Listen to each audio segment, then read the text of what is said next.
ذی الحج کا مہینہ جو ہے وہ شروع ہونے جا رہا ہے، قربانی، حج، تو میرے خیال سے سب سے پہلے تو ذی الحج کی اہمیت سے شروع کرتے ہیں اور پھر اس کے بعد اپنے مسئلوں کی طرف چلتے ہیں۔ بسم رب محمد کریم علیہ الصلوۃ والتسلیم۔ سب سے پہلے تو یاداوری کا شکریہ، اور ہم سب جانتے ہیں کہ سورہ توبہ میں اللہ رب العزت نے یہ ایک اپنا منشا، اپنی مقصود جو ہے وہ مخلوق کے ساتھ شیئر کی کہ اللہ کے نزدیک جو ہے وہ سال کی ترتیب جو ہے اس میں 12 مہینے ہیں، اور 12 مہینوں میں 4 مہینے جو ہیں وہ اللہ کے ہاں حرمت اور قدر و منزلت والے مہینے ہیں، یعنی 4 مہینے ایسے ہیں کہ جن کی قدر و منزلت اللہ کے ہاں بہت اعلیٰ عرفہ درجے کے اوپر ہے۔ ان میں سے ٹھیک ہے۔ ایک مہینہ جو ہے وہ ذی الحج کا مہینہ بھی ہے، اور ہم سب جانتے ہیں کہ یہ حرمت والے مہینے رسول اللہ صلی اللہ علیہ وسلم کی آمد سے پہلے بھی جو دور گمراہی تھا اس کے اندر بھی لوگوں کے ہاں اس کا اتنا احترام پایا جاتا تھا کہ لوگ آپس میں جنگ و جدل سے احتجاج کرتے تھے، بچتے تھے، حتیٰ کہ اگر کسی کے والد کا قاتل ان کے سامنے موجود ہوتا تب بھی وہ اس کے اوپر ہاتھ نہ اٹھاتے، تلوار کو نیام کے اندر رکھتے تا وقتے کہ یہ مہینے گزر نہ جائیں۔ تو اس سے اندازہ ہوتا ہے کہ ان مہینوں کی اہمیت کا اندازہ کتنا ہے۔ سرکار ختمی مطلب صلی اللہ علیہ وسلم کی زبان سے جو ہم تک اس مہینے کی عزت افزائی جو ہے وہ ہوتی ہوئی ہمیں نظر آتی ہے اور ہم تک پہنچتی ہے، اس میں ایک بہت بڑا حوالہ تو اس کی حرمت کا ہے۔ پھر ہم یہ جانتے ہیں کہ وہ مہینہ ہے جس کے اندر اسلام کا 5واں اساسی رکن حج جو ہے وہ اس کے ساتھ منسوب ہے، اور اس مہینے کے ساتھ اس کی جو ہے خاص نسبت ہے، جس کی وجہ سے اس کو ذی الحجہ بھی کہا جاتا ہے۔ اور پھر اس کا ایک اور انفرادی اعزاز اور امتیاز یہ ہے کہ قرآن حکیم کی تکمیل، گویا یہ جو شریعت محمدیہ صلی اللہ علیہ وسلم ہے اور اللہ کے لافانی پیغام کا جو اختتامیہ ہے، جو اس کی تکمیل ہے، وہ بھی اسی مہینے کے اندر ہوتی ہوئی نظر آتی ہے، جب سرکار دو عالم صلی اللہ علیہ وسلم 10 ہجری میں حج کے لیے تشریف لے جاتے ہیں، اور وہاں پر اس قرآن حکیم کی آخری آیت جو ہے اس کا نزول ہوتا ہے، الیوم اکملت لکم دینکم واتممت علیکم نعمتی ورضیت لکم الاسلام دینہ والی جو آیت ہے، اس دن یہ جو آخری آیت اتری تو گویا قرآن حکیم کی تکمیل، اللہ کے اس لافانی کلام جس نے آخری آنے والے انسان تک کے لیے ہدایت کا ذریعہ بننا ہے، اس کا وسیلہ اور ذریعہ بھی گویا یہی مہینہ ہے۔ اس مہینے کے اندر اس کی تکمیل ہوتی ہوئی ہمیں نظر آتی ہے۔ تو اس طرح کی کئی ایسی فضیلتیں ہیں۔ پھر اس مہینے کی نسبت میں جہاں پوری دنیا سے، اطراف و اکناف سے، اور پوری دنیا میں جہاں جہاں آباد مسلمان ہیں، یعنی بحمدی تعالیٰ دنیا کے 6 آباد بر اعظموں سے لوگ جو ہیں وہ حج کی نیت اور ارادے کے ساتھ جو ہے وہ کعبۃ اللہ کے طواف کے لیے اور وقوف عرفہ کے لیے جو ہے وہ رخت سفر باندھتے ہیں اور چلنا شروع ہوتے ہیں۔ یہی وہ مہینہ ہے جس کے اندر، جس کے جو پہلے 10 دن ہیں ان کی عظمت اور برکت جو ہے وہ سرکار دو عالم صلی اللہ علیہ وسلم نے بہت یعنی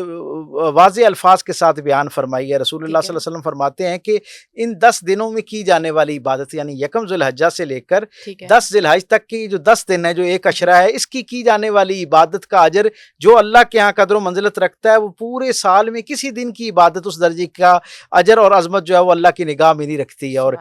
مفسرین نے یہ بتایا کہ ان 10 دنوں کے اعمال کی اللہ کے ہاں ریاضت کی، عبادت کی جو قدر و منزلت ہے وہ ویسی ہی ہے جیسے رمضان کے آخری 10 دنوں کے اندر جو دن ہیں ان کے اندر جو برکت ہے اور جو اللہ کے ہاں اس کی قدر و منزلت پائی جاتی ہے عبادت اور ریاضت کی، ویسے ہی ان دنوں کو وہ برکت اور عظمت جو ہے وہ اللہ کی جو نگاہ کے اندر جو وہ حاصل ہے۔ اور اسی کا ایک عظیم الشان جو نقطہ ہے وہ یقیناً قربانی بھی اس کے ذیل میں آتی ہے، اور وہ پوری امت جو ہے اس کا، جو لوگ وہاں پر عرفات کے اندر موجود ہوتے ہیں، جو حج کے اس بابرکت سفر کے اندر ہوتے ہیں، تو مناسک کے حج میں سے ایک عظیم المرتبت سلسلہ اور جو ایک رکن جو ہے حج کا، وہ ہم یہ دیکھتے ہیں کہ قربانی کرنا ہے۔ خود سرکار دو عالم صلی اللہ علیہ وسلم کی زندگی سے تواتر کے ساتھ قربانی کا اہتمام ہوتا ہوا ہمیں نظر آتا ہے۔ یہ جیسے سرکار دو عالم ان 10 دنوں میں جو عشرہ ہے اس کے 9 دن لگاتار سرکار ختمی مطلب صلی اللہ علیہ وسلم روزے رکھا کرتے تھے، بالکل اسی طرح۔ یا اس کے روزوں کی فضیلت کا عالم یہ کہ رسول اللہ صلی اللہ علیہ وسلم نے یہ فرمایا کہ یہ وہ مہینہ ہے کہ اس کے ان دنوں کے اندر جو آدمی روزہ رکھتا ہے، اور خاص طور پر وقوف عرفہ والا، یوم عرفہ والا دن جو ہے، اس دن جو بندہ روزہ رکھتا ہے، نویں ذی الحج کا جو بندہ روزہ رکھتا ہے، گویا عید سے ایک دن پہلے، جسے عرف عام میں حج کا دن کہتے ہیں، اس دن جو دنیا بھر کے اندر کلمہ گو روزہ رکھتے ہیں، اس ایک روزے کے اجر پر حضور فرماتے ہیں میں اللہ سے امید کرتا ہوں کہ یہ پچھلے ایک سال کے گناہوں کا بھی کفارہ ہے، اور آئندہ کا آنے والا ایک سال جو ہے اس کے گناہوں کے اوپر بھی اللہ کے ہاں جو ہے وہ ایک کفارے کا ذریعہ اور وسیلہ بنتا ہے۔ تو اس سے ہمیں پتہ چلتا ہے کہ یہ مہینہ کتنا اہم ہے، اور اس کے اندر آنے والا ہر دن اور اس کے ساتھ وابستہ ہر ایکٹیویٹی جو ہے وہ اپنے اندر خیر و برکت کا کتنا بڑا خزانہ رکھتی ہے۔ ٹھیک ہے۔ اچھا ڈاکٹر صاحب، قربانی کہ آپ نے بولا کہ ایک اہم جزو جو ہے وہ اس مہینے کا وہ قربانی ہے. تو ہم اس کو ڈیفائن کیسے کریں کہ صاحب استطاعت لوگوں پر قربانی فرض ہے، لیکن ہم کیسے ڈیفائن کریں کہ وہ صاحب استطاعت ہیں یا نہیں ہیں، یا ان کے پاس کتنی مالیت ہے اور وہ قربانی کر سکتے ہیں؟ تو اس کو کیسے ذرا تھوڑا بہت الیبوریٹ کریں. سادہ سی بات ہے. دین رحمت بڑا فطری دین ہے، اور اس کے ہاں جو اس کے تقاضے ہیں وہ بھی بڑے فطرت کے عین مطابق اور بڑے عام فہم سے ہیں. بس سادہ سی بات ہے، ہر وہ شخص جو صاحب نصاب ہے، یعنی دوسرے لفظوں میں وہ آدمی جس کے پاس 52.5 تولہ چاندی سے زیادہ مالیت کا اثاثہ موجود ہے، اور جو گویا جس کے اوپر زکوٰۃ واجب ہوتی ہے سال بھر اتنا رقم رکھنے سے، یعنی بس اس میں فرق اتنا سا ہے کہ وہ شخص جو سال بھر اتنی رقم اور استطاعت رکھتا ہے اس پہ زکوٰۃ واجب ہوتی ہے، اور جو آدمی اس مہینے کے آغاز کے اوپر اتنے وسائل رکھتا ہے، اتنا نصاب رکھتا ہے، اس آدمی کے اوپر زکوٰۃ واجب ہوتی ہے. اور زکوٰۃ کی جو مفسرین نے اور فقہاء نے جو تفصیل بتائی ہے، جو اس کے تقاضے بتائے ہیں، ان میں ہر عاقل بالغ اور آزاد صاحب نصاب جو مسلمان ہے اس کے اوپر اس کی فرضیت ہے. یعنی وہ آدمی جو عمر میں بلوغت کے درجے پہ ہو، مسلمان ہو، اور پھر اس کے بعد صاحب استطاعت ہو، یعنی اس کے وسائل اسباب اتنے موجود ہوں جتنا ایک صاحب نصاب آدمی، یعنی وہ شخص جس پر زکوٰۃ واجب ہوتی ہے. اگر یکم ذو الحجہ کو کسی آدمی کے وسائل اس درجے کے ہیں تو اس کا مطلب یہ ہے کہ اس دن اس کے اوپر قربانی جو ہے وہ واجب ہے. ٹھیک ہے. اچھا، اور وہ تمام لوگ جن کے اوپر کسی بھی وجہ سے کوئی قرضہ ہے، یا پھر کوئی ایسے پیسے جو ان کے کسی فنڈ کے ہیں اور ان کو اجازت ہے کہ وہ پیسے وہ لے سکتے ہیں، لیکن وہ ان کو واپس وہ پیسے دینے ہیں اور ان کے سر پہ وقتی طور پر اس کا قرضہ ہے، تو کیا وہ لوگ قربانی کر سکتے ہیں جب تک انہوں نے وہ اپنا قرضہ ادا نہیں کر دیا؟ دیکھیں، ایک بات ہم سب کو سمجھنی چاہیے. عموماً زکوٰۃ کے ذیل میں بھی یہ سوال کیا جاتا ہے، اور یوں لگتا ہے کہ جیسے پوچھنے والا اس میں کوئی رعایت اور رخصت لینا چاہ رہا ہے. تو بہت سادہ سی بات ہے.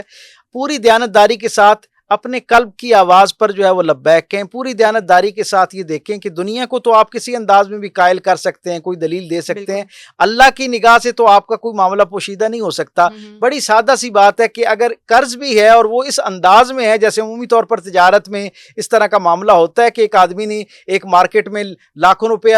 جو ہے وہ اس نے قرض دینا ہوتا ہے، اور وہیں پر اسی مارکیٹ سے لاکھوں روپیہ اس نے لینا بھی ہوتا ہے. سو اب کیا اس صورت میں کہ کسی آدمی نے تھوڑا سا قرض دینا ہے، اس کی بنیاد پر اسے صاحب نصاب کا جو درجہ اس سے خارج تو نہیں کیا جا سکتا، یا اس پہ قربانی کے واجب ہونے کا اطلاق جو ہے اس میں رخصت تو نہیں ہو سکتی. سادہ سی بات ہے کہ اگر آپ کا قرض آپ کے جو موجودہ ایسٹس ہیں ان سے کم ہے،